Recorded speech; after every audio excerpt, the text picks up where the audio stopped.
All right, everyone. Good evening, and thank you for being here today, or I guess good afternoon or morning, wherever everyone may be from. My name's Steve Dedane, and we're going to be talking today about broken implant screw retrieval. What now? It's probably the two words I hear most people say when, when we get on this topic. So we'll get started. We have a lot to talk about, and we'll be pretty succinct with as much as we can. So I just want to start off by thanking our sponsor, Air Techniques, for making this possible. And we'll be talking about some of their products that I use that help me in this process, and we'll go from there. So real quick, before I get started, we'll talk about the overview and the objectives. First things first, I'll just give you a quick summary about who I am, the type of dentistry I do, and where I come from. In my position about this. We'll talk about literature and background review. I think it's important to discuss, some of the studies and some of the research that goes into these things, and we'll just see, what are people saying now, and what have some of the more recent studies shown. So I think it's a good idea to talk about that. We'll go over a technique overview as well. So there's many different ways to approach retrieving a broken implant.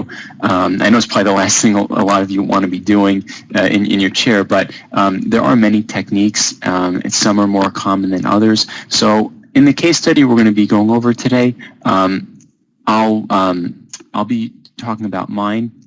But you can really use any of these. You might find that some of these work for you and some work maybe not as well for you. So I'll give you a variety of different types of techniques, and you may pick what's best in your hands. And along with that, we'll go over the protocol. So knowing each step individually, of course, is going to help us be able to choose what procedure we like the best. And it all starts with that. We'll go over the case report, which I think is a pretty good example of some of the literature topics we'll be talking about. This will be picture by picture. There is one video in here that shows sort of the technique and approach to these things. So we'll go over that, and we'll finish with a discussion, any closing remarks. So if you guys have any questions, I'll wrap up, kind of summarize a lot of the material we talked about. So there's some things more academic, more didactic. There are some things that are more clinical. So we'll just review everything at the very end. So about me, I'm a general practitioner. I'm not a specialist. So this is just from my perspective, doing these procedures. I'm a graduate of Columbia University, College of Dental Medicine. I did my residency there as well at New York Presbyterian Hospital. And I did a lot of prosthetics, mostly full mouth rehabilitation, a lot of implants, things of that sort. I also do a lot of orthodontics too. I'm an associate fellow with the Academy of GP Ortho. And in the evening, I play guitar professionally. I contribute to or am associated with, no financial interest really, but I do enjoy contributing to some of these publications. And I mention this because if you repair enough guitars, there's actually a lot of interesting ideas that will come about this that helped me in dentistry, and we'll see how this is related a little bit later on in some weird way. So we'll go over an average scenario you guys might encounter in your office. The phone rings and everything's great, it's a sunny day, you're happy, but then on the other end, patient's not so happy, right? So, like, what are the worst maybe phone calls you might get, or phone calls that might, one of the worst calls you might get, right? So let's think about that. So one of them might be, Doc, that tooth you worked on hurts now, right? No one wants to get that phone call. Another one, I think my filling fell out. That might make you sigh. I mean, oh man. Next one, that crown you delivered chipped. No one wants to get that call either. But one of the worst ones you may get, I think my implant's loose. Now, as soon as you get that call, your face is going to probably look like that, right? You don't want to get this call, but it's okay. So we're going to go over some of the things that we can do to maybe alleviate some of that stress, because this is a difficult procedure, no matter whether you're a specialist or a GP. However you look at it, it is a tough procedure. But I think knowing some of these things in general will definitely help get through the trouble of this. So with the lit review, so just as a disclaimer, other than articles for technique, all are included are systematic reviews or meta-analysis. So this will give us like the highest validity that we can get, and it'll just look at many articles instead of individual case reports. And I think taking a scientific evidence-based approach to implantology and restorative dentistry is really important, because really it's one of the only things we can really fall back on is looking at these things. And in that same breath, the clinical situations may vary and the provider retains a final decision. So this doesn't need to be gospel, right? It doesn't need to be the end-all be-all, but it's still something to take into account. Certain academies like the AAPD are very good about this. They put out guidelines that are evidence-based all the time, but it's good to just see what's on and current. And it gives us a sense of recourse and justification for approach to treatment. So we have a reason, why we're doing something. And also with the articles, the only case reports are the ones that are basically for technique, like I mentioned there. So if it's one particular way to take an implant screw out, obviously there's not that much data about other than that study. So just a little disclaimer there. So we can evaluate implants from several perspectives. So what might those be? Well, for the patient, cosmetic, right? That's definitely a big concern. You can give them the greatest implant in the world, but if it's not cosmetically good, they won't accept it, or they may not. Functional, right? Of course, that's important. We'll look at the occlusal scheme and things of that sort. Phonetic, how do they speak with it? This is often overlooked, I think, by a lot of restorative dentists. Biologic, and perhaps for us, one of the most important, really. If it doesn't integrate, it's sort of useless, right? So that's very important. And technical, how do the parts fit together, and what's that relationship like? So if we look at these 5 things, and I'm sure you could break these down to more, what's most important? And do any of these have a priority? Well, really depends who you ask, right? And in a sense, well, none of them have a priority in the sense that they're equally important. But for the purposes of this talk, we're going to be talking about technical errors. So it helps to know also, like, what's the success rate of implants, right? Because if a screw breaks, the patient's upset, they may regret getting an implant, and they may have a negative feeling towards it, but really they shouldn't, because of how successful they are. So there's many studies, and they all are overwhelmingly agree that implants are very successful. You'll see these numbers fluctuate slightly, so just take that into consideration. Single crowns at 5 years and even at 10 years are very successful. So you can see the numbers here, over 95%. And also, I don't want us to focus too much on restoratively, in the sense that there's no real statistical difference in survival rate between cement and screw-retained crowns. Now, I know a lot of people say, oh, what about cement-induced peri-implantitis? Yes, that's true, but really there's no indication in the literature that suggests we should no longer be doing cement-retained crowns for that reason. There's many approaches in the literature that suggest how to properly do that to prevent excess cement. So really the literature does not support that, that they're contraindicated, and certainly there are indications with access holes and so forth why we would do them. So we can remove that as a confounder. And also, looking at PFM versus all ceramic type crowns, there's no real statistical difference that has anything to do with the screw getting loose or fracturing either. It's not really the material of the crown. There's many other factors that do play a part in that. So clinically, the parameters that cause the most problems are typically biological or technical in nature. So screw loosening represents the most common technical problem with implants. It's very important, right? So screw loosening. Essentially, once a screw gets loose, say a patient goes into some lateral excursive movement, you hear like a, right? And that screw breaks. It's more likely to happen when it's loose than when it's fully torqued. So that's one thing. The next thing is that the reports vary to the incidence of screw loosening, but approximately 5.1 to 8.8% indicate this. And it should be noted that the higher end report were from gold-plated Brandemark prosthetic screws that have some older designs. So I think realistically it's probably, maybe if we take all of them, maybe closer to 5%. I'm sure in your office you may see it less than that, right? So I don't think he shouldn't really be seeing it higher than that, but this is just some of the data, what it suggests. And recognizing loosening of restoration is critical, as this represents the greatest chance for fracture. So it's always important to check for this at your recall visits.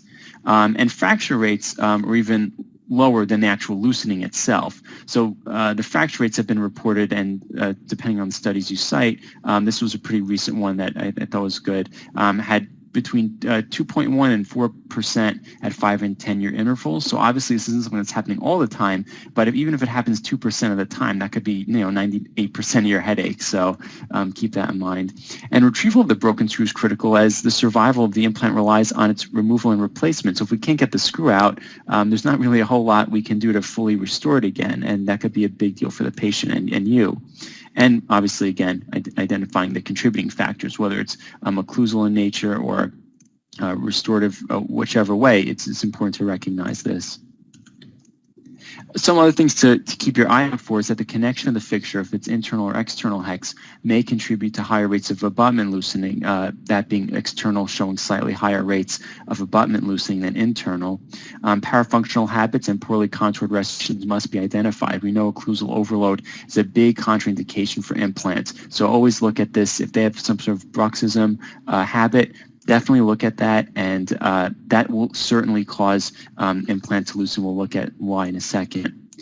And fracture loosening can occur if torque values from manufacturer not followed properly. So if you're used to restoring something at 20 newtons, or say you're used to restoring at 35 newtons, and you get an implant that's only supposed to be restored at 20, well, if you torque it that high, it'll break while you're tightening it. Or if you under torque it, it'll get loose right away. So always follow the manufacturer's recommendations.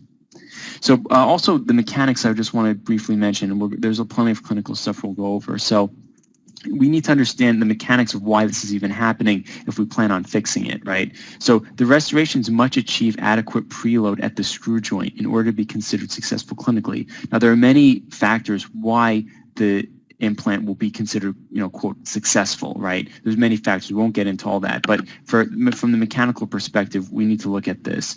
And when we're achieving preload, right, when we're torquing the restoration in place, whether on the left it's a more cement retained or screw retained, however you choose, it's up to you.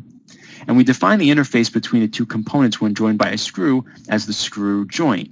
So we can see if we want to take, in general, the restoration, including the abutment, and then the fixture, they're connected by the abutment screw, and that's what we would consider our weak link, so to speak.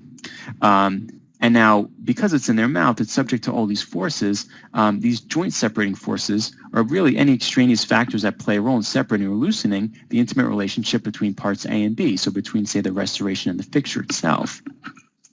And if these forces aren't kept to a reasonable, clinically acceptable minimum, they'll cause damage over time. We know this, and this even happens on natural teeth. We've seen worn dentitions, fractured restorations, and so forth. And it's nearly impossible to completely remove these, and it's not necessary to either. So we just need to keep this within the normal limit, below a certain threshold.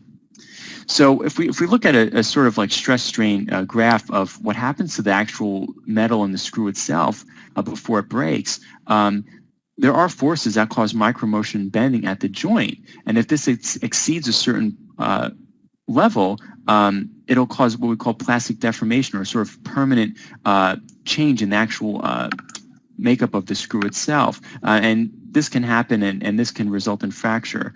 So if we look here at the straight line of this graph, it's stress versus elongation or the strain. Up to a certain point, there says a proportional limit. I'm not sure how clear that is on your screen. That's reversible, right? So that's okay, and it's up to a certain point. Once you get past that, this curved region, that's the permanent plastic deformation. So we're starting to get into trouble once we get there.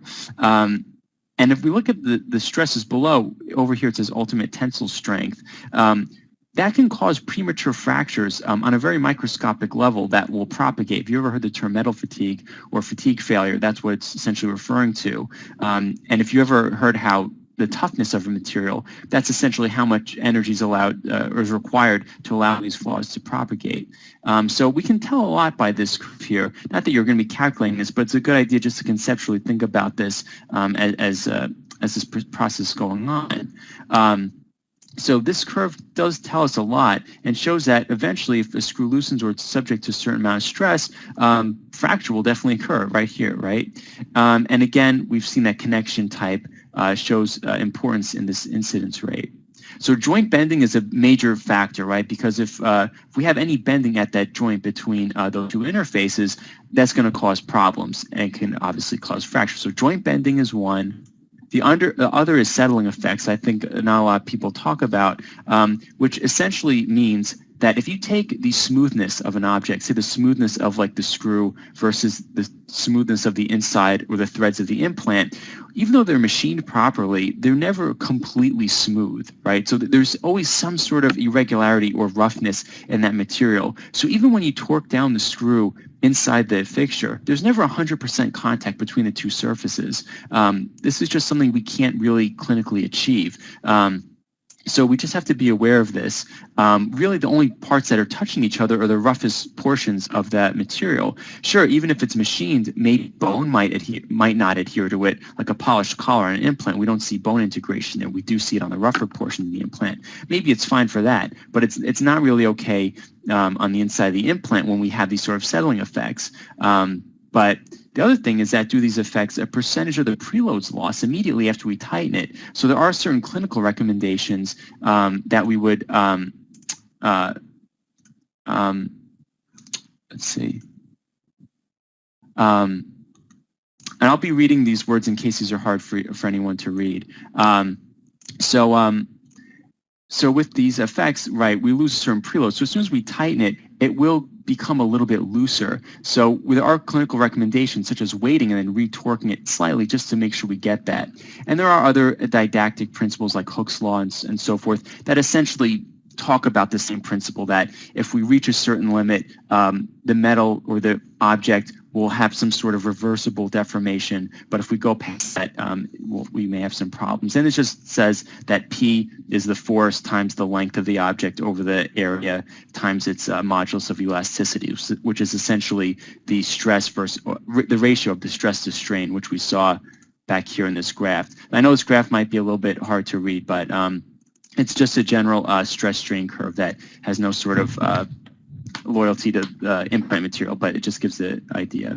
So now that we got over a lot of the technical portion of it, just look at some common torque values that we're basically restoring implants from 20 to 35 Newton centimeters.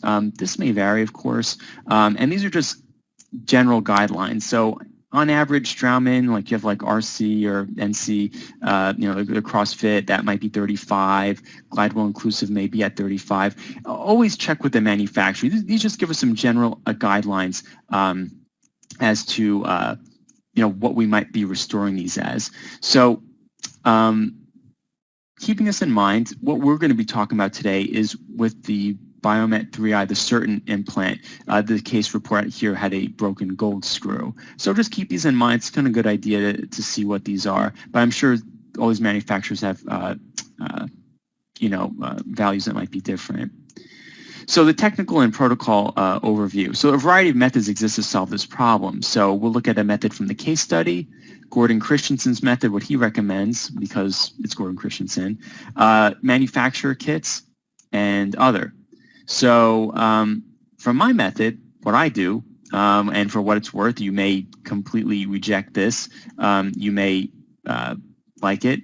What I do is I soak the inside of the implant with tartar and stain remover solution. And the reason why I do this is because any implant you have, it will have leakage in it. It's guaranteed. If you've ever put a cotton pellet in there to cover the screw and you've sealed it and you ever had to go back in there, like 100% of the time it's going to be wet to some degree. So there's always leakage. And does that play a factor clinically? It may or may not. But if there is leakage, there may be certain protein buildup and things that are in there that may also confound and make our job harder of remove the screw itself. So I soak it with this, and this varies. This could be anywhere from 5-10 minutes to longer. This is probably the toughest thing for a dentist to do, is to wait, right? 5 minutes in your chair is like, an hour in your mind, right? So I let it sit there, and I'll be suctioning that out, and you'll see that the actual implant will look differently, and you'll see in the case report how that actually changed the appearance of the implant.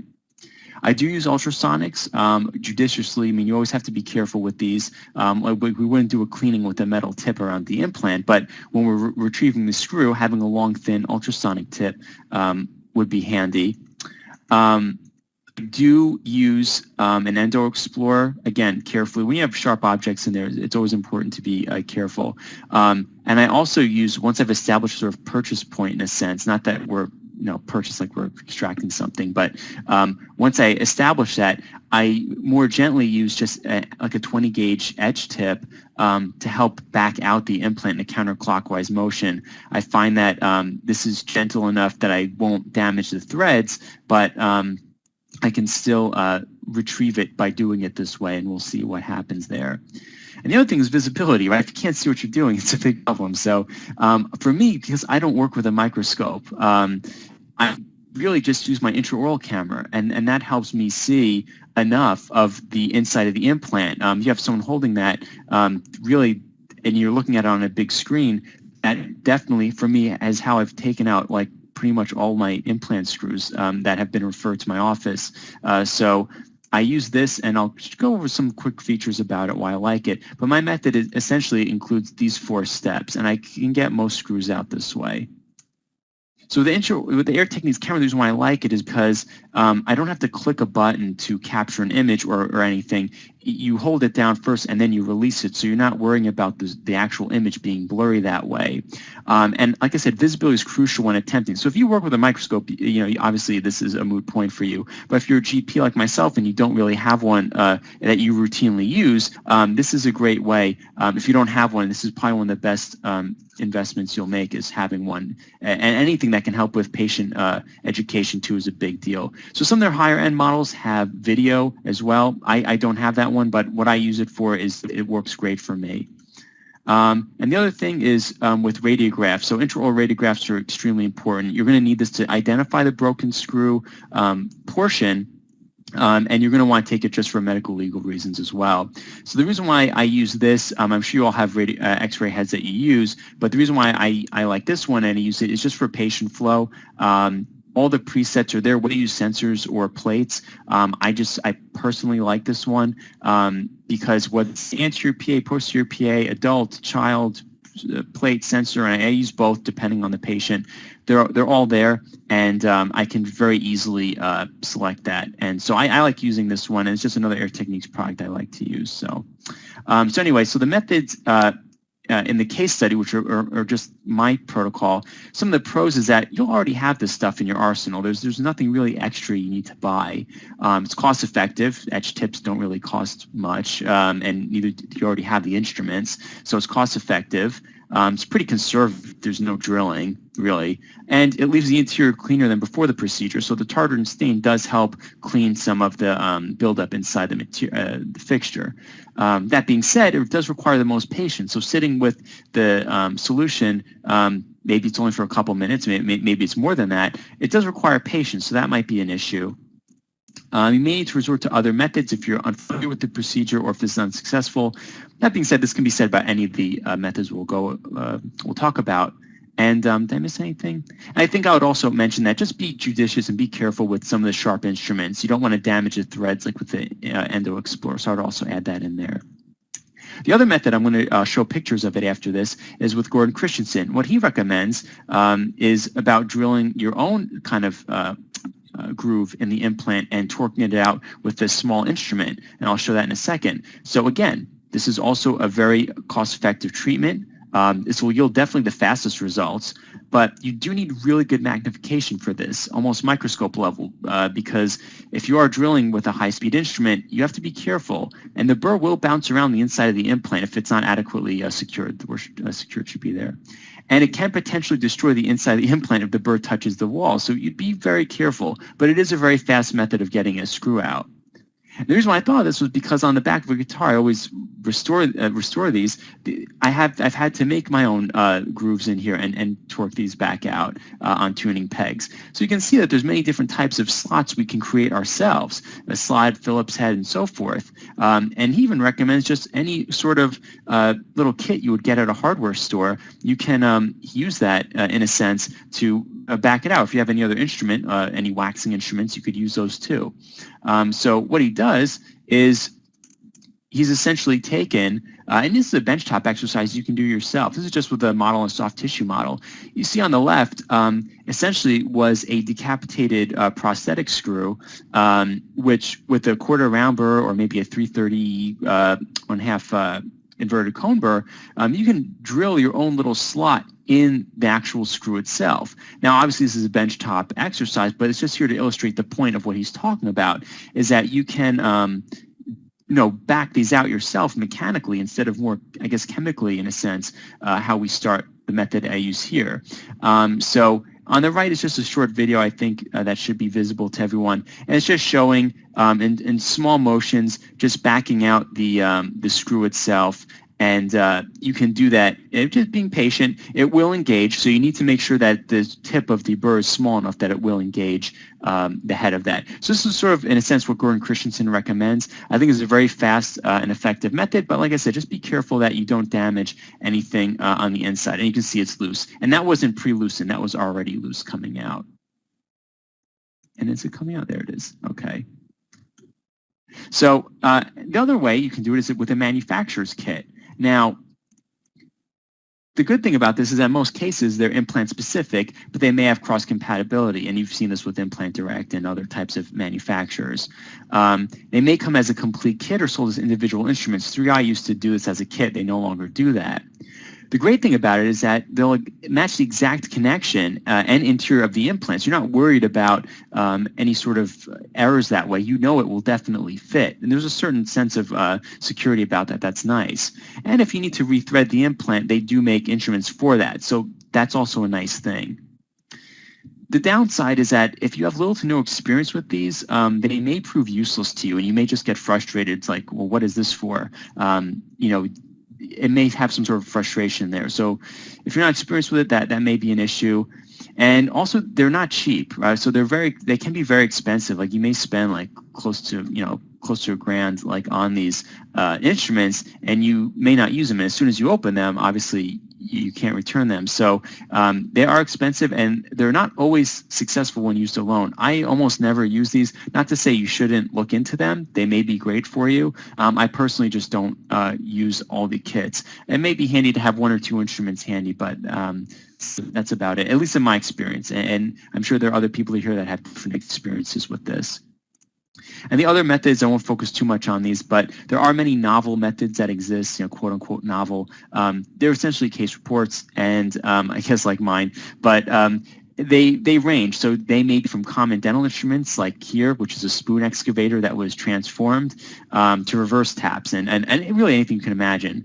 There's no track record on these, so they may be awkward approaches if maybe this doesn't sort of like flow with your way of thinking or doing dentistry, and the results may be unpredictable. There's not really a whole lot of research on that, but they may work, so it may be worth a try. And there's so many different studies here. We don't have to go through all these because we're going to be pressed on time, but the long and short of it is that dentists are creative, right? They'll come up with anything with whatever instruments we have to solve a problem. And one of the most interesting ones I saw was that is in a case report of a damaged implant, the threads were completely destroyed. They treated the inside like a regular tooth and drilled it for a cast post and core. I don't know how successful that is, but it's in the literature somewhere. So there's many, many different ways. My main ones I'm focusing on are from this case report, but this is just to show that if you do happen to come across this in the literature, you'll see many different types. And we're just going to be focusing on this one method today, and Christensen's as well. So the case study, the patients did with a fractured screw. They were referred to my office with that problem. And the tissue had already grown over the fixture, and they had the restoration in their hands. It's like, Doc, what do you do now? It's like, oh, great. So they wanted me to restore that, and like I said, they were referred for removal. But it's important to obtain history before starting anything. So it's important to know what manufacturer, what type, and so forth, torque values, and make sure you have all the right instruments. Otherwise, you don't want to start something and you find that, oh man, I forgot this, or I don't have this. And so really take your time, get the history first. Taking your time will definitely pay later.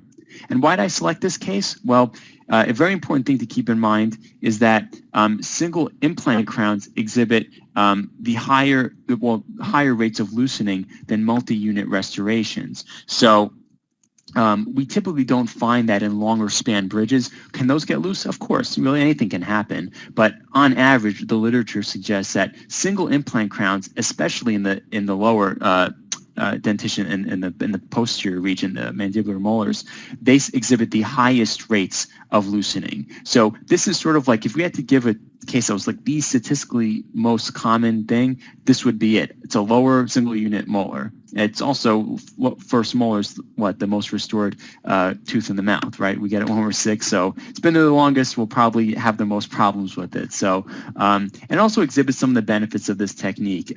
We talked about how it will leave the inside cleaner. Yes, we're going to see that. We'll see that it was conservative. We didn't damage the implant. And it was relatively quick. I would say about an hour. Maybe it's not so fast, but I'm sure other methods might be faster, but being faster isn't always necessarily the name of the game. Of course, we want to maximize chair time, but it was I would say a compromise in between the two. And it just stresses the importance of the topics we've discussed in the literature so far. So I think it's a good example of that. And with my armamentarium, things of materials that I would include sort of on my desk or somewhere that I can readily achieve them and grab them. I have 1.2 ml syringes. I have the 25 gauge blue micro tips, tartar and stain remover, ultrasonic tips, and these may vary depending on the location, but I just use ones by Dentsply. Ultradent makes them as well. And I have no vested interest in any of these. This is just personally what I use.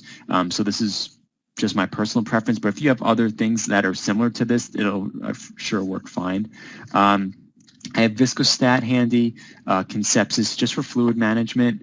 In cases where the tissue's grown over the implant, having a tissue punch is really handy. College pliers, an Endo Explorer, and for me, my intraoral camera. And if you guys want any more info on this, I included the item numbers of what they are to just save some time. And with the Air Technique stuff, I believe there are some reps watching this now, but if you have a local rep that maybe has more information on it, feel free to contact them about it. But it's just my personal preference, what I would use normally. So this is the radiograph that came to my office, that I took in my office. And you can see, if you look down here, this is where the actual broken screw is. And surprisingly, it wasn't that loose. It was actually in there quite tightly. So that was stuck down there. And, as we can see here, the soft tissue has grown over it. And this implant wasn't really that old. It was maybe I would say 3 years old at the most. So that's what we got here. And sometimes what I do, we can see it right there. And sometimes what I do is I invert the image. Now, on your screen, it'll probably look completely black, but on mine, in my operatory, it actually shows quite nicely in the area over here, and it's in the same area. So sometimes inverting the image does help get a different glance at it. So we'll go back to that. Now, from the top view, this is what it looked like. And we can see a sort of little divot here where the implant might be. And the patient really, they wanted this restored and done as soon as possible. So we can sort of visualize where we would want to punch more or less in this area. So it's still tougher with the implant, with the tissue grown over. We don't know to the extent of the tissue. So what we do is we just have to make a punch, and we can see down the implant where the screw is right here. And this patient was on baby aspirin, so some of the fluid management was quite difficult, but this really had to be done as soon as possible for this patient. I believe they may have either been leaving or traveling somewhere, but they really needed it restored if it was at all possible. It had to be done in one visit. And getting the bleeding was probably one of the toughest things of this appointment. We can see how there's definitely certain oxides and things that have built up on the inside of the implant when we look down at it. And we can see clearly where the broken screw is. It's another angle here. And we can see just by looking at the screw now, what I did was I waited about 10, 15 minutes maybe with the tartar and stain. So I just injected that down into the implant. It had no real contact with the soft tissue at all. It was mainly inside the implant. And what we did after waiting, and we would suction that out and obviously keeping the hemostasis as much as we could, you can see how much brighter and cleaner the inside of the implant is. And that's not a lighting issue. I mean, the implant was much cleaner. There's a lot of buildup inside the implant, and afterwards it was much cleaner. And I believe by allowing that to penetrate the implant, that has loosened up some things that maybe almost chemically or maybe mechanically at a very small level were keeping the implant maybe slightly tighter in there. So after I did that, we want to look at it, and this is where we're going to eventually start trying to mechanically back out the screw. So what I do first is where you see that X's over the implant, that's where essentially where I keep the ultrasonic tip. I don't really allow the ultrasonic tip to touch the walls of the implant. That's not really what we're looking for. For me, I'll move the ultrasonic tip, very fine, a long tip, and try and keep it steady with two hands, moving in that portion in a counterclockwise motion. I may have it on there for, maybe 15, 20 seconds at a time, just allowing it to, those vibrations to help loosen the implant. As we said before, these screws will fracture when they're loose. So while this was still torqued down, I believe it wasn't at its full torque value. It certainly lost some of its preload, but it was definitely in there, quite tightly. So that ultrasonic vibration will definitely help loosen, at least to a degree, the screw, whatever's left down there.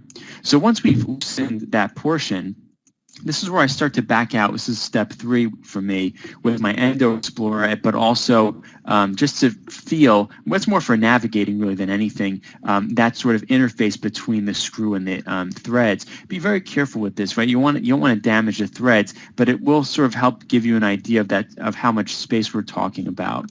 So in that portion where the X is now, that's essentially where I'll put my endo explorer to start feeling around that perimeter.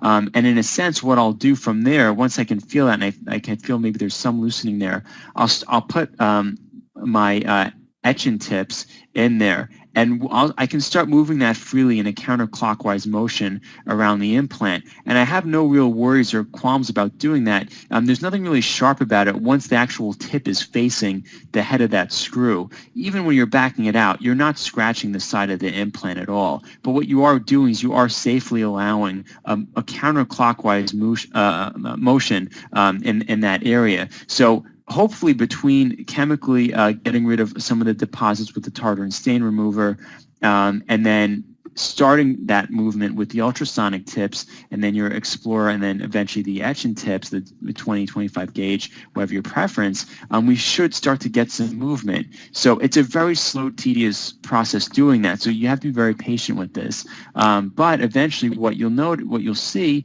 if you're consistent, is you'll see this. Now, hopefully not all that blood, but you'll see that the screw did eventually come out. And you can see that it's starting to come out of the fixture here. And when we look down at the implant, we can see that it's fully gone. So in a very conservative way, this is a method that I use for most implant cases that come into my office. It seems like a very simple procedure, and it sort of is, but as long as we have good visibility and we have and we're patient and diligent with the steps, this method definitely does work. I can say that in my hands, this has definitely worked. And with the other methods we talked about, like the Gordon Christensen's method, these would be the same thing, but much less steps. So it would eventually, essentially include you drilling, say, a hole where we're trying to back this out with those tips. Essentially along this axis right here, we would drill a slot with either that quarter round burr or that inverted cone burr and back it out that way. And like I said, that's a very fast way to get it out. And if you have the magnification to do that and you have the hands do that, that's also a great method too. So, and you'll see that you can really back something out quite quickly with that way. So it would be this almost the same method. And if you did want to soak it, it doesn't hurt. So there can be some combination and overlap, but that's just the other method that I would say. So I didn't use it in this case, but it would be almost identical to this, except we would probably be cutting out a lot of things. So if you feel like you can do that and you won't damage the inside of the implant, by all means, go for it. So when we look at it, we went from that previous radiograph to this, where obviously there's nothing here now, right? We know radiographically that the screw is completely removed, and we're able to restore it again. So luckily, he happened to have his restoration. It was a screw-retained crown, which of course helped.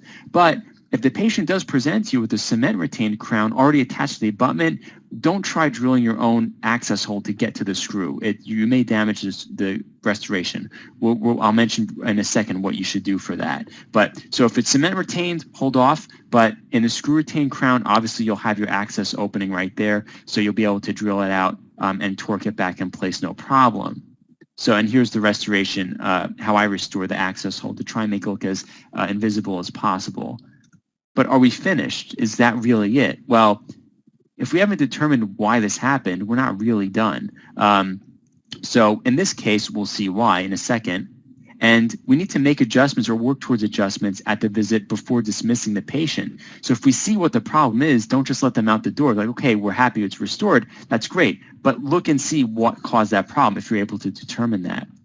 And restore them in a retrievable manner. And I've seen everything from cotton pellets and composite to Teflon tape to wash material even down there. So whatever you do, make sure it's retrievable. And the composite plug may be uniform or layered depending on the aesthetic demands of the patient.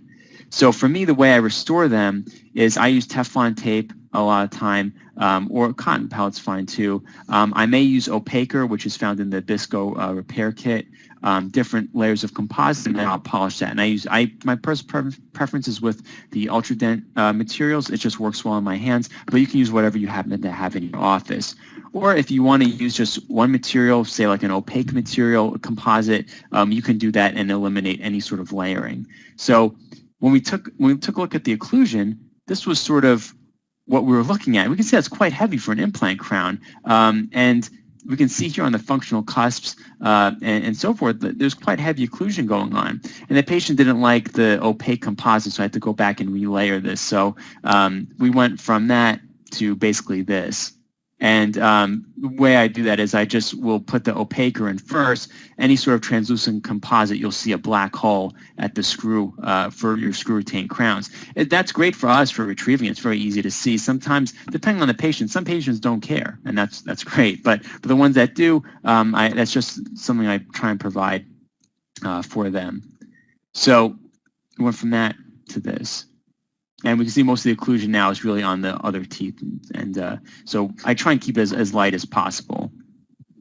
So just some factors to consider clinically. There's just some engineering principles. Really don't need to worry about that, actually. Some of the literature suggests, like we were talking about those settling effects before, because we do lose some of the preload, some of the studies have suggested that we wait approximately 10 minutes. I'm not sure if there's an arbitrary number, but I'm just kind of relaying to you what some of the literature says, and check torque again. So because of some of these settling effects may have a role in how we restore these, we may lose that preload somewhat.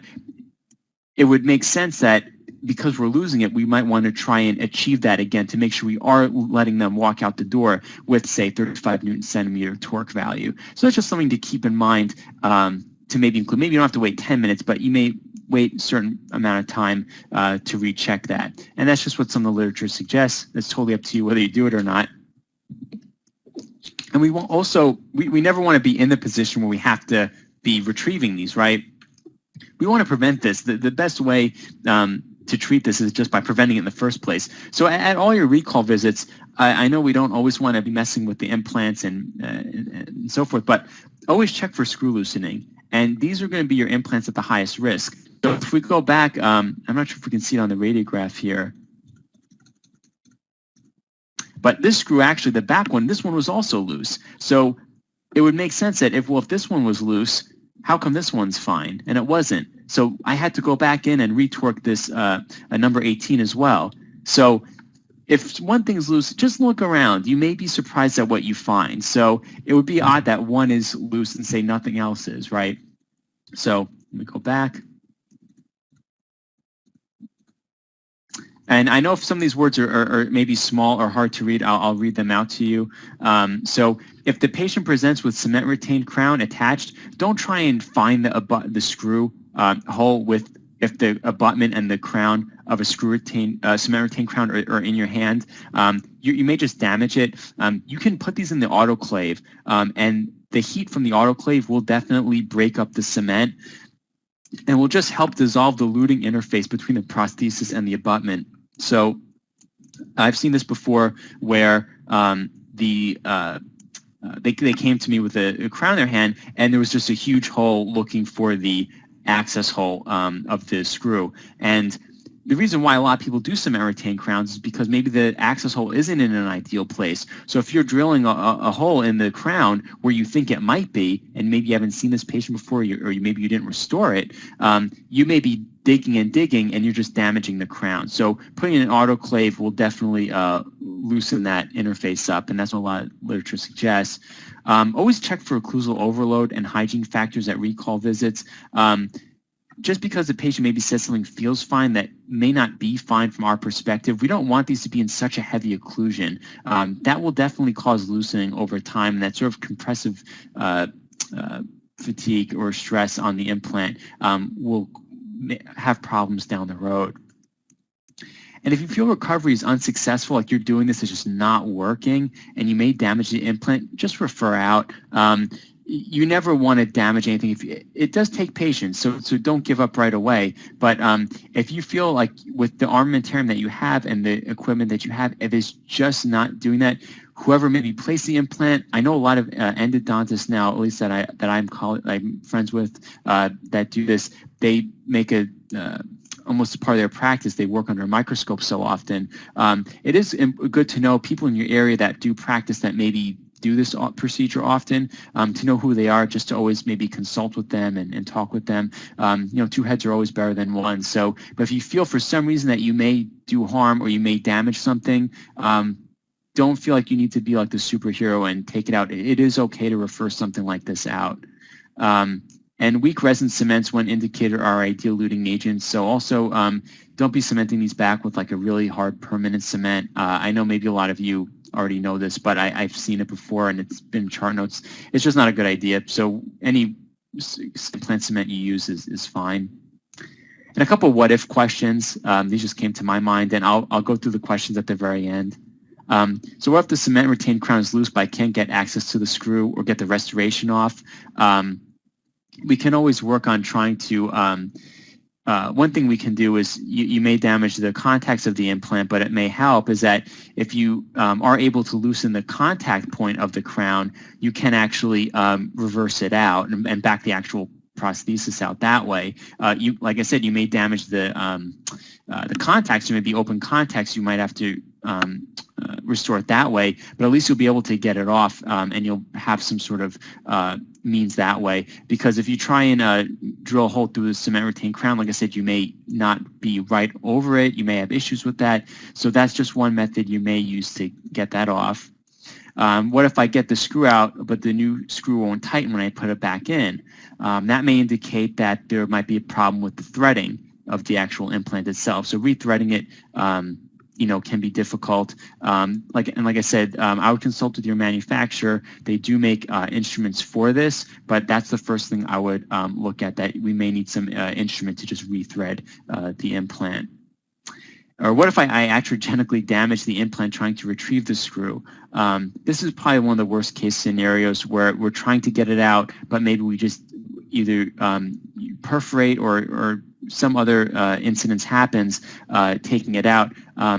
Unfortunately, at this point, it may be non-restorable. So like I said, that's why I always exercise a lot of caution when doing this procedure, because that's really the last thing you want to be doing. So